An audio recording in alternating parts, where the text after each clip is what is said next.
आज आम्ही पूर्ण इंदापूरमध्ये फिरलो पालखीची तयारी पाहण्यासाठी. तर नमस्कार मंडळी, आज माझ्या पप्पांना एवढे सारे रहू मासे सापडले होते, ते मार्केटला घेऊन चाललेले. बाहेर काकींची कामं चालू होती. आज गावातल्या मुलांची शाळा खूप लवकर सुटली होती, कारण त्यांच्या शाळेमध्ये कार्यक्रम ठेवण्यात आला होता.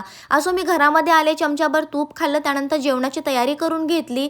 पिया रेडी होऊन तिच्या क्लाससाठी गेले. नंतर दुपारून मी आराम केला, कारण संध्याकाळी मला रयत शाळेवरती जायचं होतं रिंगणाची तयारी पाहण्यासाठी. खूप सारे व्हिडिओज पाहिले होते, मग माझी पण इच्छा झाली की जाऊन बघूनच यावं. तिथं पोहोचल्यावरती मला केदार सर भेटले. त्यांनी मला पूर्ण रिंगण फिरवून दाखवलं. यावेळेस नगराध्यक्ष भरतशेठ शहा यांनी एक नवीन संकल्पना मांडली आहे. लोकांना रिंगण पाहता यावं, त्यामुळे त्यांनी बैठकीची सोय केली आहे. सोय ही उंचावरती असल्यामुळे पूर्ण रिंगण तिथून क्लिअरली दिसत आहे.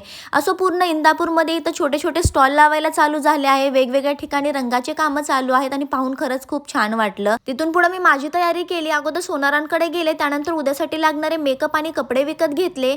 घरी येताना गणेश मेडिकलमधून पार्सल रिसीव केलं. उद्या मी पालखीला येणार आहे. तुमच्या सर्वांची नक्की वाट पाहील. Thanks for watching.